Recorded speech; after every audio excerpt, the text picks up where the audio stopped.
So I'm last week, I will briefly introduce myself for those who are joining us now. And then, of course, I'll let Sarah introduce her as well. So I am, like Franco said, a fashion designer. I was trained as a fashion designer, and I worked in the fashion industry for many years, almost 20 years, for different brands like Alexander McQueen, Jill Sander, Dolce & Gabbana, and Ferragamo. And as I grew in my professional experience, I always had this yearning also for developing my other passion, my second passion for acting, which is what I started to do around 2014. And obviously I enjoyed it, I loved it. And in 2016, I decided to quit fashion a little bit, take some distance, and I moved to Los Angeles to train as an actor. And then I came back to Italy, found an agent, and since then I've been working as an actor, like Franco said, for TV, cinema, and theater. And then I was obviously missing fashion because it's been such an important part in my life. And I found a good way to reconnect with it through teaching. So I have to say that today I really feel like I found this balance, this creative balance between both of my passions in acting and fashion. And Sarah, yes, we met in school about 20 years ago. And as you'll see, there are quite interesting similarities in the way we've evolved. So Sarah, go ahead. Yeah, thank you, Maxence, and thanks for having me. It's really a pleasure, always with you anyway, because as you said, we are really close and it's been going now for a long, long time and many years. Well, let me briefly then introduce myself. I am based in Brussels. I'm a fashion designer, graduated from the academy in Antwerp. And I've been working for about 15 years in the fashion industry. I actually started with a first internship in Paris at Givenchy, the beautiful fashion house in Paris, in the Haute Couture department. And then I was proposed to have a job at Alberta Ferretti in Italy. So I went, didn't quite like it, so I came back to Paris and then straight ahead back to Brussels actually. There I've been working 4 years for Ann Demeulemeester, a really very exciting and great experience. But after 4 years, I really had the feeling that I needed a break because the Fashion Academy in Antwerp was extremely intense, and I had no break, and it felt like I really needed to rethink, okay, what do I want in my life? Do I want to continue in fashion or not? So I offered myself a 9 months break, and in the meantime, I met Raff, my boyfriend, and there we started making music together. It was not expected at all, but he's a musician and he actually builds up guitars basically. And one day he just gave me a microphone and I started singing, and since then I never stopped. So I was always really very passionate about music. Music has always been a real important part in my life. Listening to music, singing, but not in a professional way, just for my own pleasure. But so this break really opened my eyes to something that's really awakened a lot of love and emotions, and it felt right to do it. Then after that, I really wanted to work back because I wanted to go back to work because I love working basically, but I wanted to combine this with my new passion, music. So I found a job like 2-3 days a week, and I've been working there for 8 years. It was at VF Europe, a big American company, where I've been learning a lot too, because the perspective was much more global and commercial. And after 8 years, I decided to go back to real fashion. And there I worked a year and a half at AF van der Vorst, based in Antwerp. And at that time, it was like 2-3 years ago, it felt really right to start my own thing. Not that it has always been a dream, but just that my intuition told me, you gotta go now, you gotta do it now and try it, at least try it. So I started my eponymous label brand. And yeah, I'm now completely, how can I say? I'm really happy with the choice I made, even if it's tough and hard. And I kind of found a way within this fashion project to integrate my music. And this, I must say, this is a dream, because I see it really as a whole and not music and then fashion. It goes all together. It's a universe in itself. So I'm really happy to go in that direction. And I think I will evolve and grow more and more in merging those two passions together. Yes, and since I've known you for such a long time, I know that how deeply music is rooted in you. I can remember that when we were students, and I would go over to your flat. There was just music was always there. Rock and roll was always there. You made me discover bands that I didn't know about, and sounds that I didn't know about, and it was already clear in your work and in your aesthetic back in the academy. I remember. I mean, we had very, very different styles. Like, I would make like flower dresses, and it was all like very colorful and sort of crazy in that sense, and played with very different materials. And Sarah always had this very let's say more black and white and rock and roll aesthetic. And it was very, I mean, there was some vieux rose, also some pink in it. Once in a while, but we had she was already working with deconstructing the garments, while I was more constructing the garments. So we had very different styles, but I remember always looking up at you, Sarah, because I felt that you really had an aesthetic that was rooted in your personality. And so for all these years, I kept hoping that at some point you would have your own brand.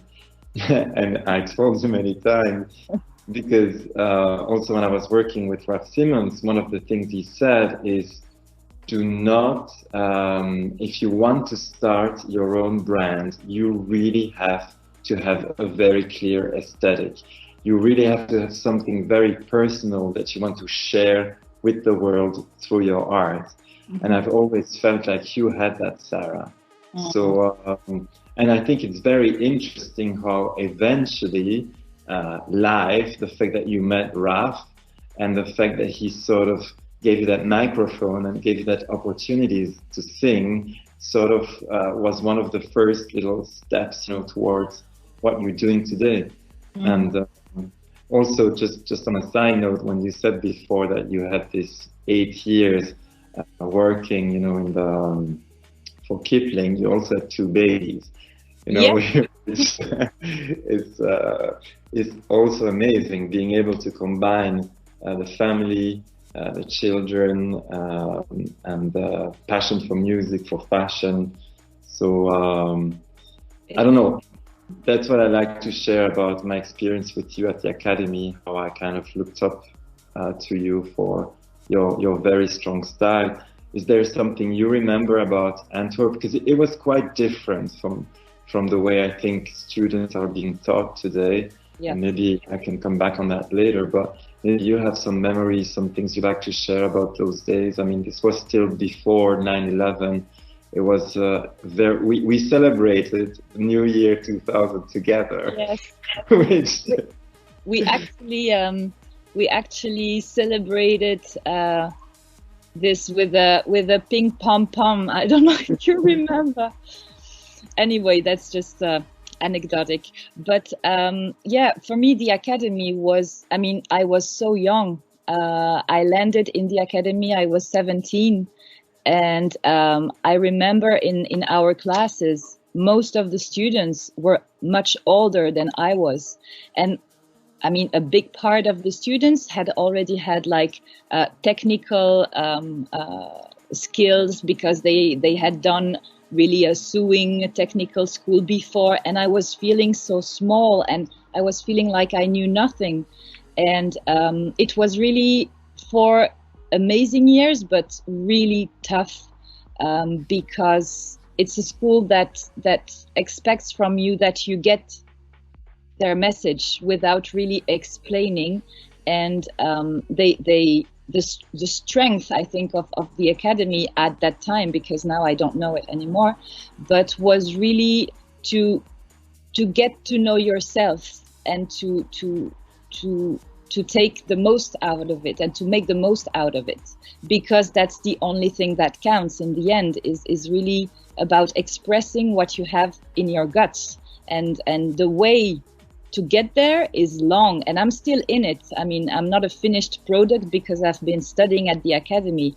I just understood that this was my way, and that's what I love about it. It's the quest. It's keeping searching searching for the right way to translate emotions, or it's that's the reason why I like and love my life also, next to family, friends and other things. But I need this thrill.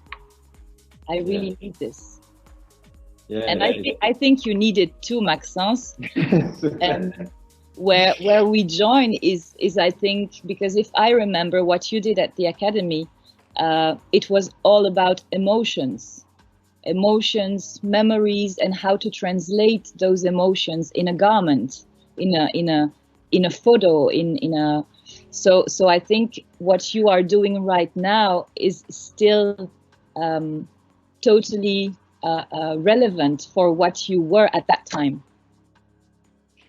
Yeah, it's never thought of it that way. Like this translation of emotion is definitely what you do as an actor, right? You use this patrimonio, this resource you have inside you, and you express them through the characters.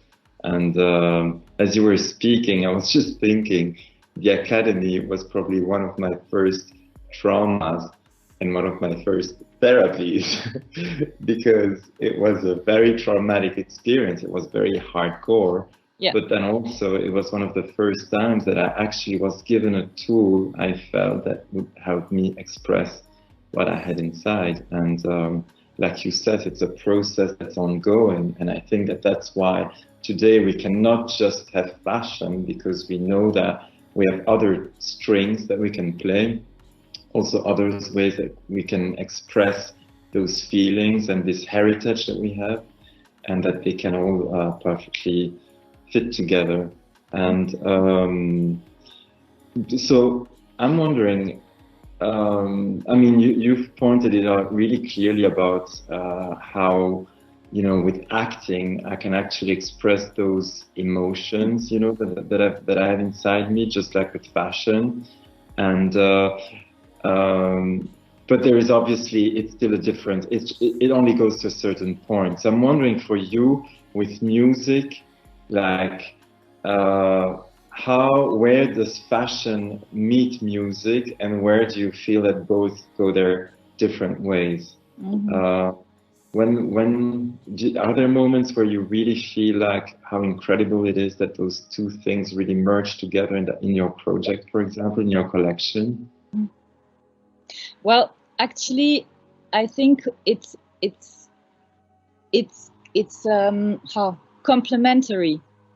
So, and it's very mental in the beginning, because when I I develop a garment or a collection, I have many images in my head, many emotions, feelings, and those feelings and emotions, I can really also translate them with words and with sounds. So I'm not really the one who plays music in our project, Erwild Love, but when Raf plays, I can point out, oh my God, what you just did is so beautiful. Let's keep that. Let's start improvising. And then, of course, I have a little book where I write notes and things regularly. And then I think, where it merges is really in capturing that one same emotion that I had when developing a collection or a garment, and trying to reconnect to that emotion. And it's very intuitive, so I could not describe what the real and exact process is, but it's the emotional connection. And it's also, I think, I can talk about a music, a feminine music. A music piece can be feminine. It can be a mix of femininity and masculinity. It's the same as a garment to me. You have tensions in a music where you can have tensions in a garment. The vocabulary is actually exactly the same, to my opinion. That's how I approach things. And then it's a way, of course, to give the message, and the way it blends together makes it even stronger, I think. Well, I hope. No, it's clear. It's really clear and we will share links at the end of the talk so that you can look at Sarah's work, and soon next week there will be the first song that you've actually written for the collection, and you made a little movie out of it. So it will be the first sort of 360 degrees product of this union. Can you tell a little bit more about that? How that movie, or you made it? Because there is also a big link with your family history, which is nice with in your collection, with your dad, your mom, your grandma, and everything in that movie. Yes, in a sense it is, you're right. Well, that movie, it's now actually a few months back that we did it. But then I thought, yes, this time I really want to clearly merge those two passions I have. And so next week, 19th of May, I will be launching the new collection and the music. It's called New Beginnings, and it will be on all the streaming platforms. And the collection will also then reveal the new website and the collection. So that's one important thing. So you won't see anything about it right now. You still have to wait until the 19th of May. Tuesday next week. And to come back on what you just said, yes, indeed. And the song is about that too. The idea of transmission is extremely important for me. Why did I study fashion? I studied fashion because when I was a young girl, my grandmother, my French grandmother, gave me a lot of pieces of laces and old garments, and I had all these garments, these pieces, these objects in my hands, and I thought, oh my God, people from my family have been wearing this, and people from my family or close to my family have been making these, because at that time everything was made by hand, and I thought it was so beautiful, and that made me want to study fashion. I asked my mom, but is it a real job to be in fashion? And she said, yes, it's a job. It's called fashion design. You can make it your job. And I was really amazed. And so it grew like this in my project, that it felt so right to honor and to give a new life to all these memories I had with my family. It can be an image I have of my grandfather wearing a very classic gray suit that I'm wearing today. Well, this one is mine, but it inspires me. It's like giving a new life and giving sense to our short livings, because we don't live so long. In the end, life is short, and like taking the elements of the past and give them a life in the present, to me makes sense. It's an idea I've always had, and it's not only for people who are not living anymore. I mean, I can be inspired by my dad, who was a pilot, a racer. I can be inspired by my two brothers, looking at old pictures, and yeah, it feeds me in a creative way. And you're going to merge all of that now in the film that's going to come out, in the clip that's going to come out with your first song. I mean, not first, but the first release. Yeah, exactly. Yeah, nice. And you know, as we talk, I'm also thinking how. Because there are, of course, a lot of students listening, and we've been talking about our experiences in the academy and how it was very personal. And you've been mentioning also your sources of inspiration with your family, or your grandmother's clothes and these pieces of laces, which I remember very well, also from the academy. And I didn't know your dad was a racer, and when I saw the pictures of him and everything, it totally makes sense, and the mix of it is really, really interesting. And I find it very difficult to explain this to my students, how important the research is, and how, you know, it can start from something very personal, but it can also be from something outside of you that fascinates you. Like, I'm super passionate about art. Now it's very frustrating because I can't see any exhibitions anymore. But I've always drawn a lot of inspiration from artists, art, and I feel like that is something that the students really need to understand nowadays, that everything is so easily accessible on the internet. That sometimes they forget to go to libraries, they forget to go to museums, they forget to look around and get inspired by what they find, you know, in a drawer at home, in a book, which is very valuable. Yeah, I think that the most important is really to start from your own, well, to really be aware that what will make anything you see, anything you feel interesting, it's because you will be the catalyzer of it, and it will go through you. You need to digest what you see, what you feel, what you smell, and that's what you're gonna, that's how you will retranslate this. That's important. And indeed, some people are very interested in art. I know you are, since always. I've always been interested in art, but it's not something that will inspire me the most. I am maybe more introspective, and you are more extrospective. So I think there is no rule.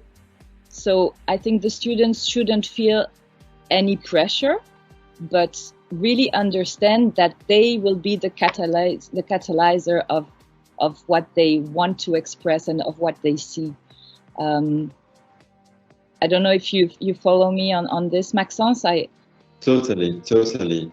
And I think it really also links to what Franco was saying at the beginning, how you know, we really merge these two passions. We're not excluding anything. And I think that a lot of students, you know, young people might be now, but do I want to be a fashion designer or a photographer or a musician? And you can be everything. I mean, and I think we're the living proof of that. Yeah. And I remember, I don't know if I've ever told you this, but when we were at the academy, there were moments that I really wanted them to fail me, to kick me out of school, so that I could go and study acting. because I was like, actually, I think, I don't know if I told you, I was like, yeah, and then now I'm like, in retrospect, I think actually I did well in sticking to fashion, because fashion also gave me the tools to develop this creativity also, and to learn how to translate whatever I found lying around into a garment, which is exactly what I do now with acting. All the material that I'm getting, all the information, it makes me very creative when I'm acting. And that actually, I think you only get that with time. And I was afraid that, you know,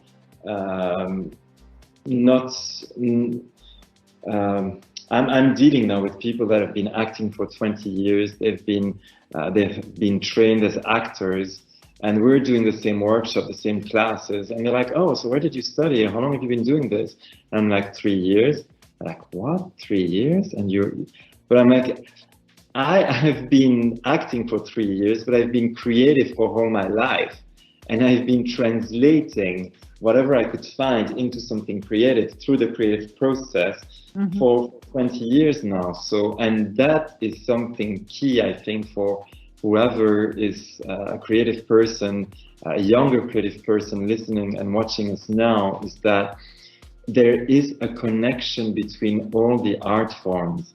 And you should really feed from it, and you will see that you'll come at a point in your life where it all comes together, and you don't even feel that, like Sarah said, you know, you don't feel the difference anymore. It becomes pretty fluid, right? Yeah, totally right. And I would even add that studying fashion and then experiencing a work experience then for 15, 20 years makes you strong, because if you are not strong somehow, you just quit because it's hard. And the fashion world as it was, I hope it will change now. We need change. But as it was really very tough, and there's a lot of pressure. The timings are really tight. There is no possible stretch. It's constantly intense.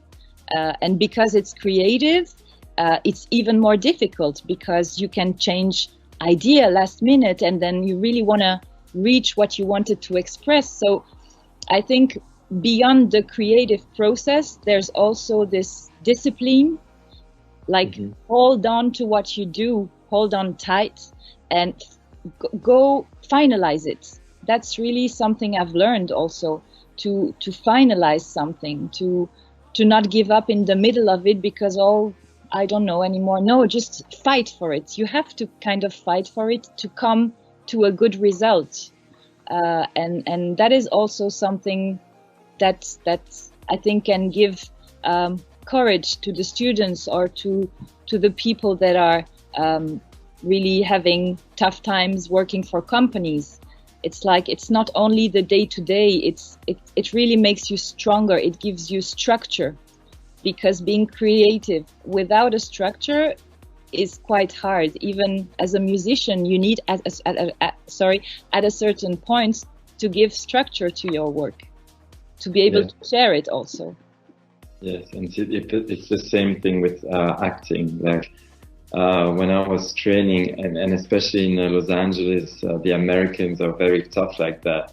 They're like, do you think that Michael Phelps, to win the gold medal, sits on his couch and watches Netflix every day? No, he's in the pool every day. Birthday, Christmas, New Year, they're swimming. They have this discipline which makes them successful.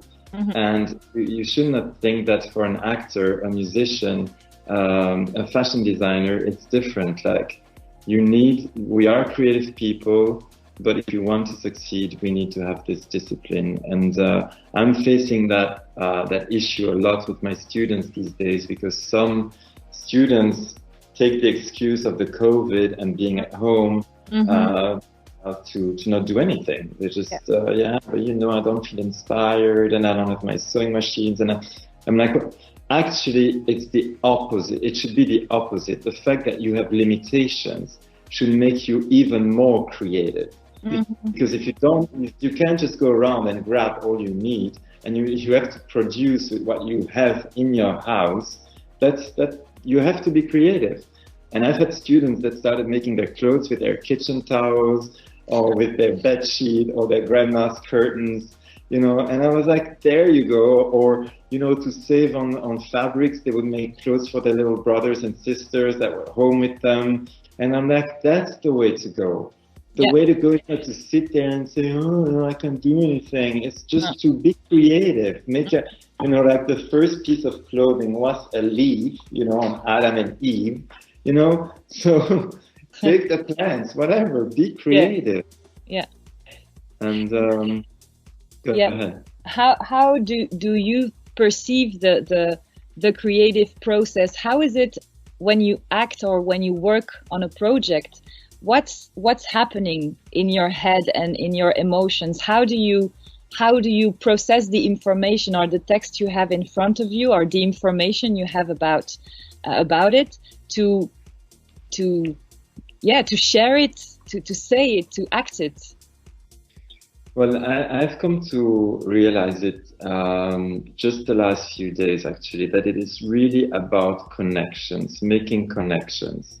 So, for example, if I have a text in the theater and I can do it like 50 times, and each of these 50 times will be different. But and I'm supposed, say, to cry on that line. And so it's always the stress, like, am I going to cry? Am I not going to cry? How much am I going to cry? How little am I going to cry?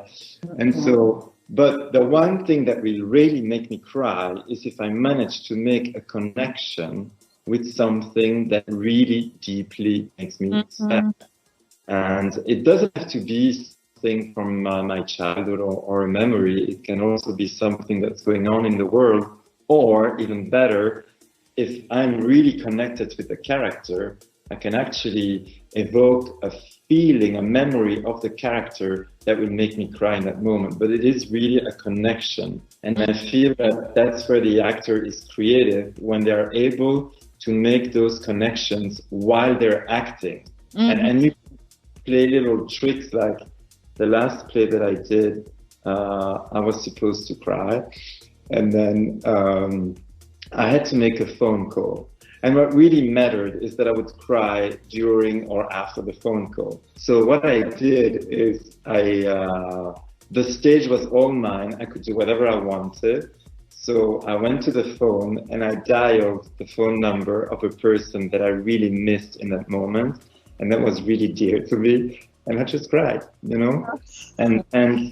But it was decided in that moment. I was like, what is going, I don't know, it was this connection that my brain made. Like, if I think of that person now, it was on one of these old phones, so just the fact of doing the move, really, and it's the same with designing. It's like, and I see it with my students, when they make these connections, when it's like, hey, I saw, I don't know, this bottle, and it made me think of this, and this is going to become a dress.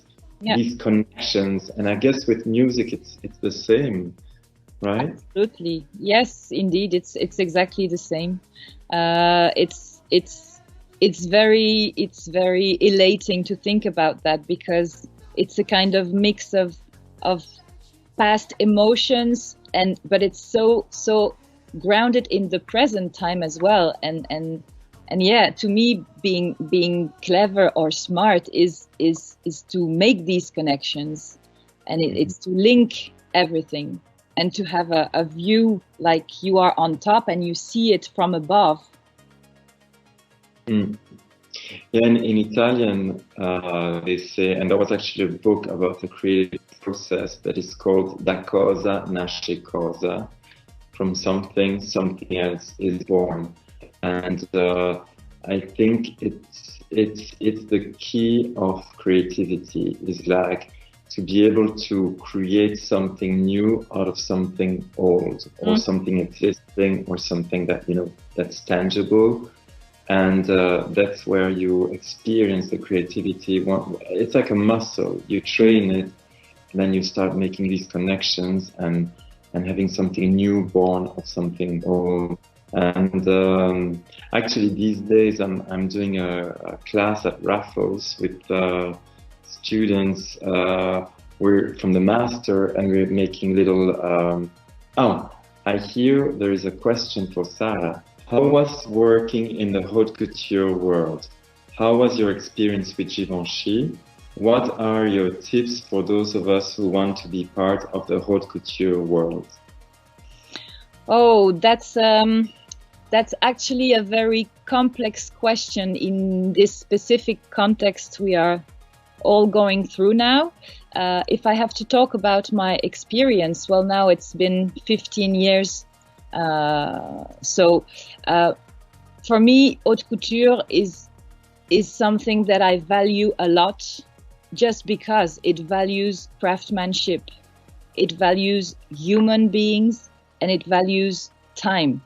And this is what we kind of miss right now. So I do hope that haute couture will survive this, or at least that we are all going to go back to more craftsmanship, and that we are all going to have more awareness on the value of the hands. The hands of a human being can make so many beautiful things, but it takes time, and so it costs money. So, and as a designer, I think this perspective is very interesting to think about, and as well as a consumer. So I hope the consumer will also kind of evolve. Working in the haute couture was amazing because it's all about things that make you dream. Like, you can have a piece of lace together with feathers, and the way that the women worked in the atelier to make a gown or a jacket was so precious. So this experience taught me a lot, but it was also the first experience that I had in fashion, in the real fashion world. And I must say the academy didn't prepare us to this reality. So I was really kind of traumatized also. But I think it was just because I was not prepared. And then next to that, to answer your question, what would I advise, or what can I say about this experience, or working for a big fashion house such as Givenchy in Paris? To be honest, that was not my thing. The mindset there was perhaps too, I don't know if I will pronounce it correctly, hierarchic. Right? There's too much hierarchy. It was very, it made no sense the way it worked, indeed. It made no sense to me. But that's very, very personal. So I wouldn't say don't go there. I would say try it. If you can, of course, it's a great experience. So I would even encourage you to go. But of course, you have to make up your mind after you experience it, or while you experience it. Is it what I want? Is it how I see things? Is it, yeah, it's very important to position yourself in whatever you experience, to ask yourself, to stand still and ask yourself, is this what I want? Is this going in my direction? Yeah, and I mean, I didn't work in the couture world, but I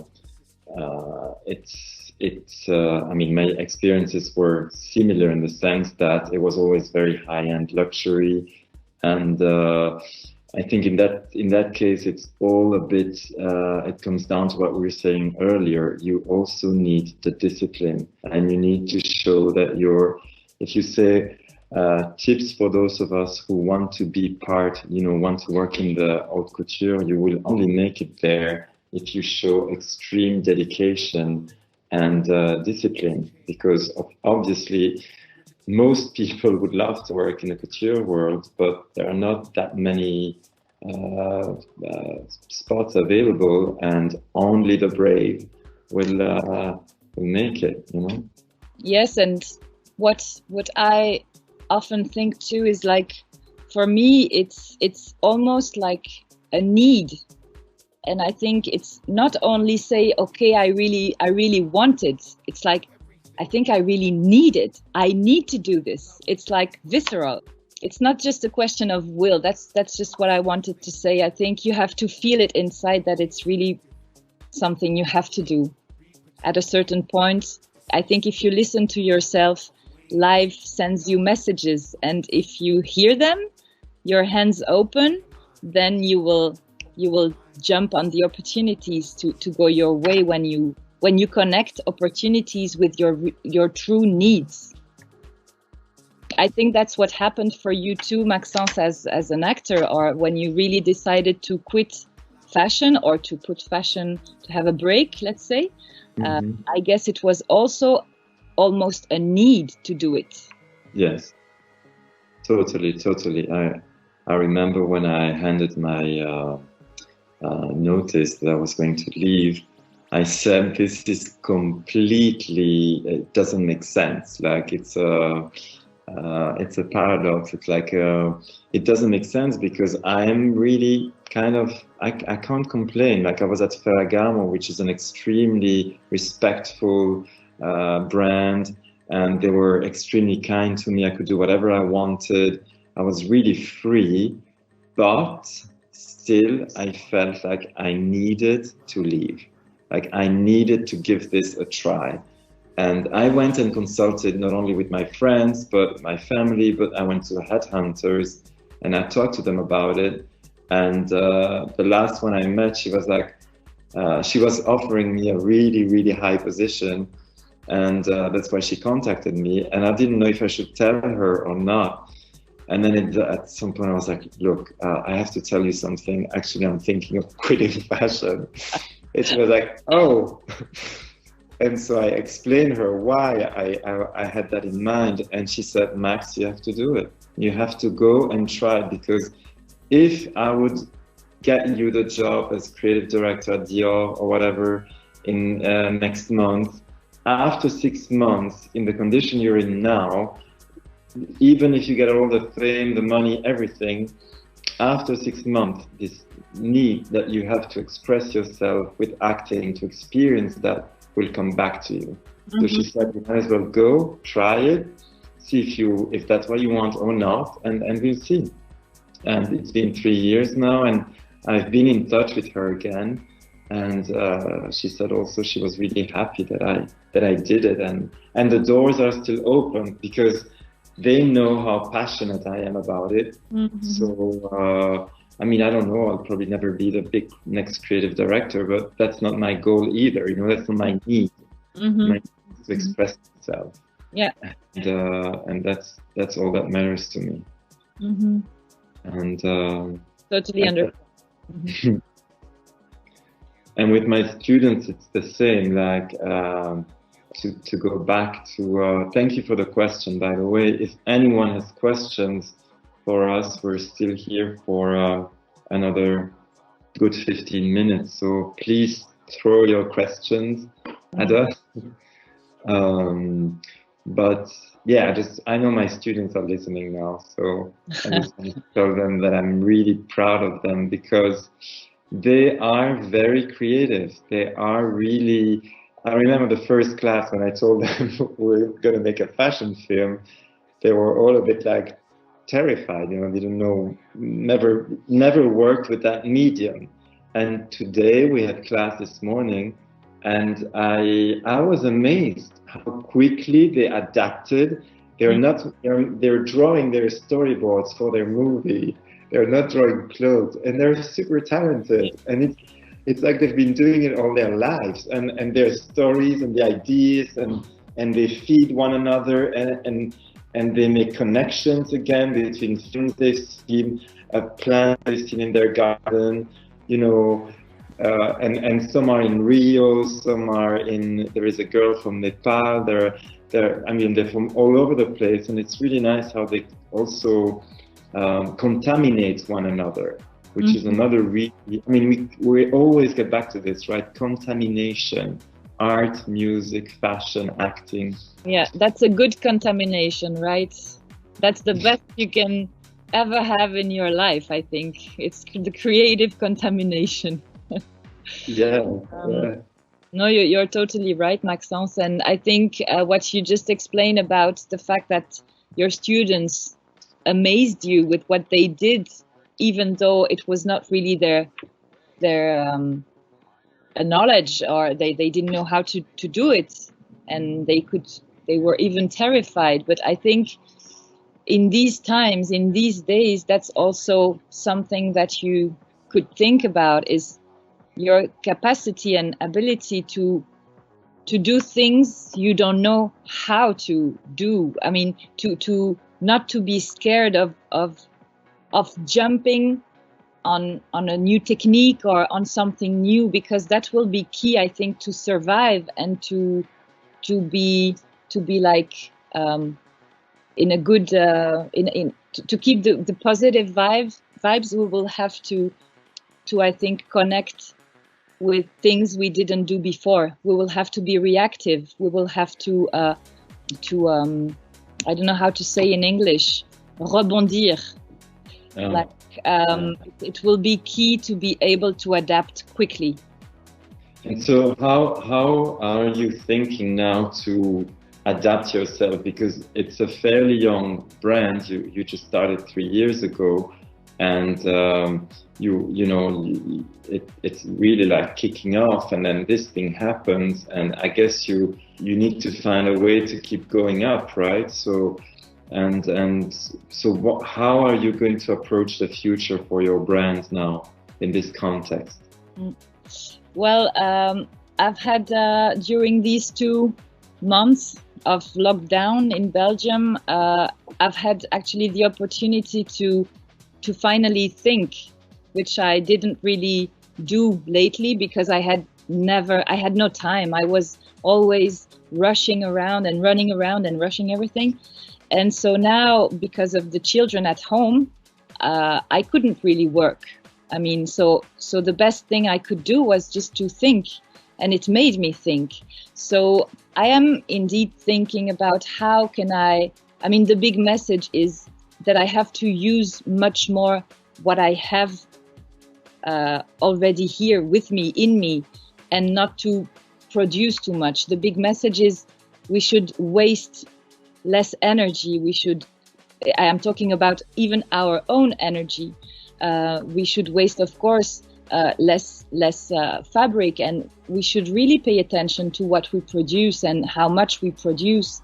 And I think I reconnected with the love I have for my job as a fashion designer, and I reconnected with how do I want this project to go on. And I think there is too much pressure from the fashion world, and my opinion and my plan now is to try to make my own rules, but it will take a bit of time. It will need a transitional period, I think, but I will try to step away from the calendar a little bit, to step away from the seasons. But this needs to be articulated, and I still need some time to really get it right and do it right. So it will be, of course, my collections since the beginning are very timeless. So the goal is to have a timeless collection and then have some great ads and capsules regularly. But I am definitely for timeless pieces, quality pieces, long lasting, because in the end, those pieces have a longer life as we have. So I think it's really worth giving back the right value to a piece of garment. And this is really the direction I want to go into. Yeah, and it also brings us back to why you became a fashion designer. You found pieces of your grandmother, maybe great-grandmother, that were given to you by your grandmother from like maybe 100 years before, and they were still there because the quality was there. Yeah, exactly. So how nice would it be if your granddaughter or great-granddaughter would find one of your pieces and it's still there and she can wear it and reinvent it and from there wants to become a fashion designer, right? Because now we just use, throw away, change every 3 weeks. Like, I mean, that's not my case, but it's just a tendency. And I'm actually also questioning that. You know it, I'm working on a movie now with some friends from the industry, you included. Yeah. Where we are all from everywhere around the world thinking, you know, how we want to move forward and trying to express and share how important it is that our jobs as creative and our passion get some respect again, and you know, how our creations, that they're not just meant to be there. I mean, we were talking about haute couture. One of the reasons why I left was just weeks before I quit my job, I was in Paris on research, and I went to the Dior store, and I saw these incredible dresses like that cost from 12,000 euros up, like embroidered with the most amazing fabrics, materials. It just looked amazing. And the thought that those dresses would be there for a month and then be destroyed because they were not going to be like even put on sale or in an archive, they would be destroyed. It just made me sick. And I was like, you're right, it's too hard for me. I'm too sensitive for this. I can't.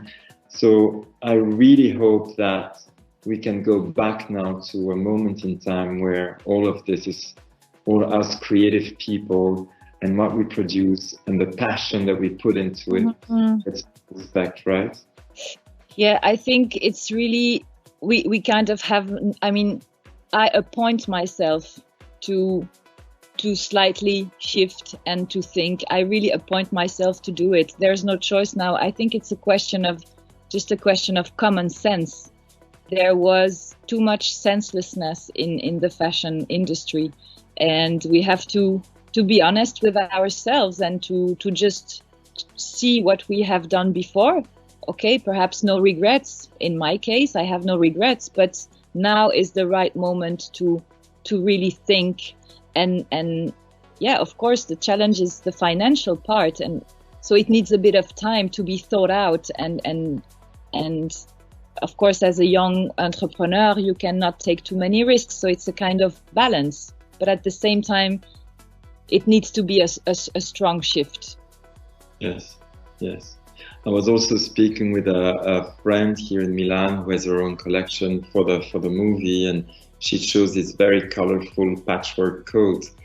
And I said, oh, you know, how did you come up with this color combination? Why was it from an art piece, you know, me usually?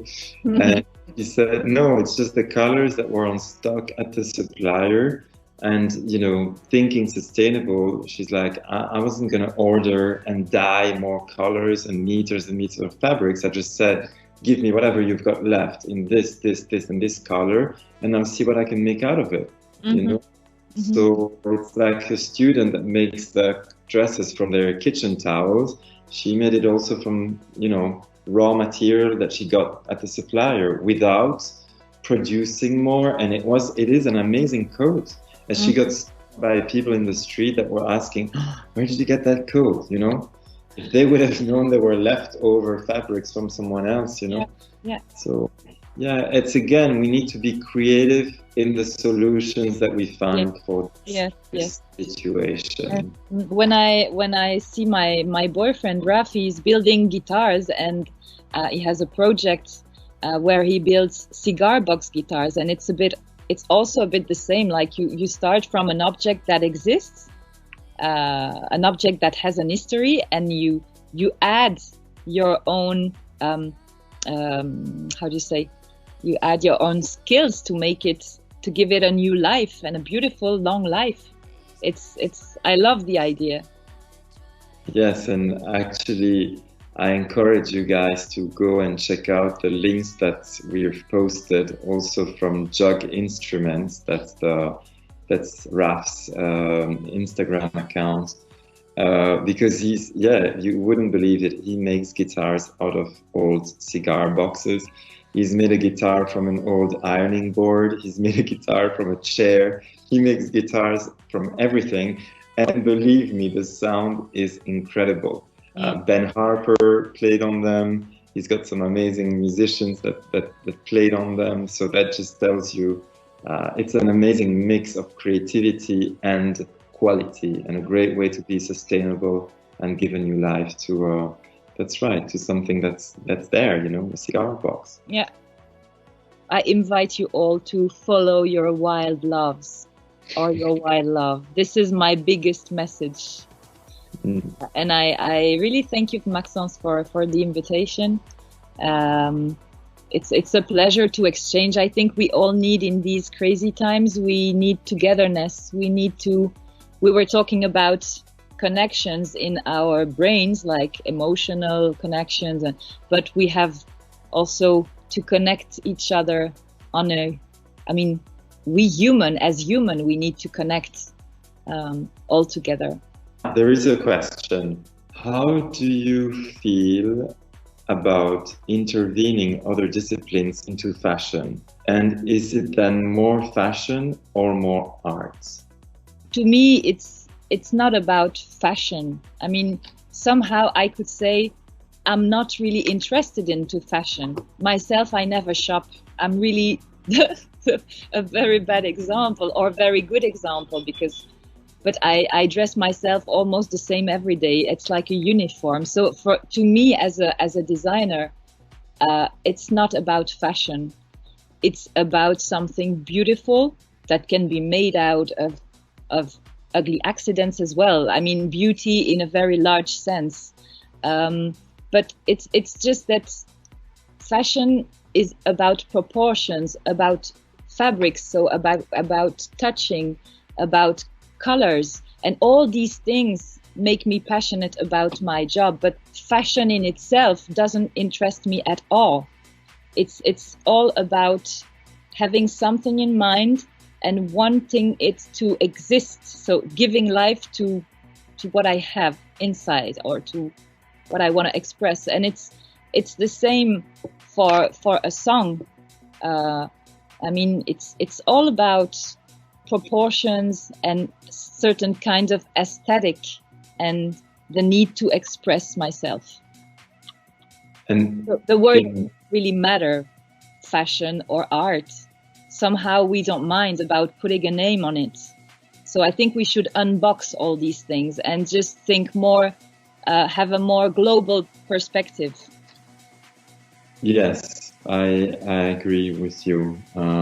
Taking out the labels and seeing more things for what they are. And if to you it is a piece of garment, great. If to you it's a piece of art, great. What I would say is that the important thing is that our collection pieces don't just live in museums. You know, I was thinking about that yesterday, that those couture pieces and everything that are hanging in the stores maybe for a month or two, or not even, you know, but then you just see them, they have a longer life in an exhibition at the Met or the V&A or the Barbican or the Art Décoratif than they have in the stores. I mean, and then they're going to disappear again into some archive, and so I would love to see all of that more, you know, in the street, on the people. And it's really hard to say, is it then art or fashion? I've always considered fashion to be an art. So because of what you said, you know, it's like a sculpture, there's material, there's color, there is, you know, it's like a marble statue. It will fall if it doesn't have the right balance. And it's the same with a garment. If it doesn't have the right balance, it'll just not be, you know, fall well on the body. So I think it's great. I mean, that's what we've been talking about. Like, the more things get influenced one by the other, the better. And then it's up to you to decide if it's more fashion or more art. Ciao. Thank you for watching us. Ciao. Thank you, Sarah. Thank you so much, Maxence. Thank you, Raffles.